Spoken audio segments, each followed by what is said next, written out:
Hello दोस्तों, आज का मैटर दैनिक जागरण के संपादकीय की 90 शब्द प्रति मिनट की गति से लिया गया है। डिक्टेशन शुरू होगा 5 सेकंड बाद। ईरान और इजराइल के बीच बढ़ता तनाव आज विश्व राजनीति का एक महत्वपूर्ण विषय बन गया है। मध्य पूर्व क्षेत्र में लंबे समय के दोनों देशों के बीच विरोध और अविश्वास की स्थिति बनी हुई है।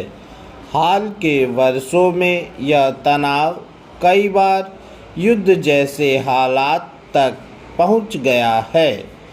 दोनों देश एक दूसरे पर आरोप लगाते रहे हैं और अपने अपने हितों की रक्षा के लिए कड़े कदम उठाते हैं।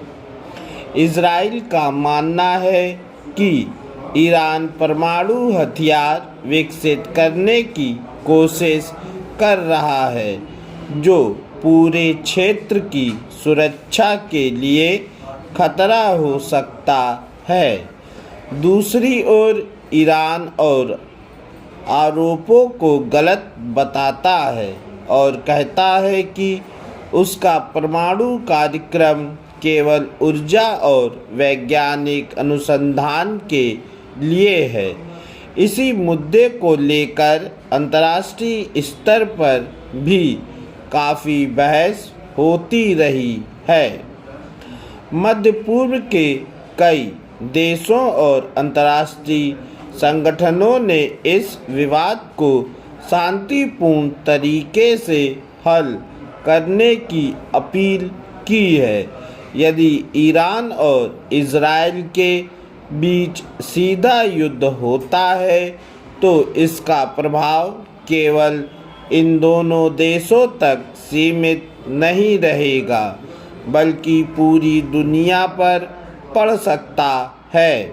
इससे तेल की कीमतों में वृद्धि, आर्थिक संकट और क्षेत्रीय अस्थिरता जैसी समस्याएं पैदा हो सकती हैं।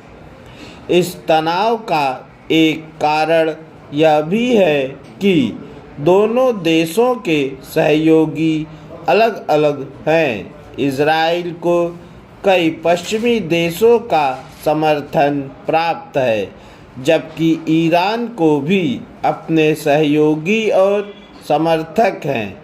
इस कारण से स्थिति और अधिक जटिल हो जाती है। कई बार सीरिया, लेबनान और अन्य पड़ोसी क्षेत्रों में भी इस तनाव के प्रभाव देखे गए हैं। विशेषज्ञों का मानना है कि युद्ध किसी भी समस्या का स्थायी समाधान नहीं होता। युद्ध से केवल विनाश, जनहानि और आर्थिक नुकसान होता है। इसलिए आवश्यक है कि दोनों देश बातचीत और कूटनीति के माध्यम से अपने मतभेदों को सुलझाने का प्रयास करें। संयुक्त राष्ट्र और अन्य अंतर्राष्ट्रीय संस्थाएं भी लगातार प्रयास कर रही हैं कि इस क्षेत्र में शांति बनी रहे। विश्व के अधिकांश देश चाहते हैं कि ईरान और इजराइल के बीच बढ़ता तनाव कम हो और स्थायी शांति स्थापित हो।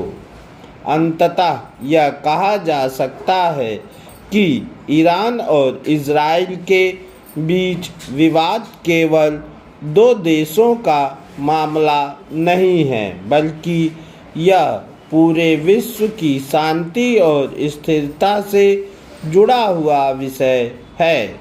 इसलिए सभी देशों और अंतर्राष्ट्रीय संगठनों को मिलकर ऐसा समाधान ढूंढना चाहिए जिससे युद्ध की स्थिति न बने और शांति कायम रहे।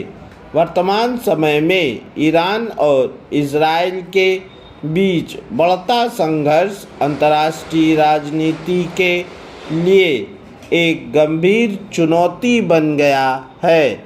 दोनों देशों के बीच लगातार हो रहे हमले और जवाबी कार्रवाई से पूरे मध्य पूर्व क्षेत्र में तनाव बढ़ता जा रहा है। यदि यह संघर्ष और अधिक बढ़ता है, पूर्ण विराम।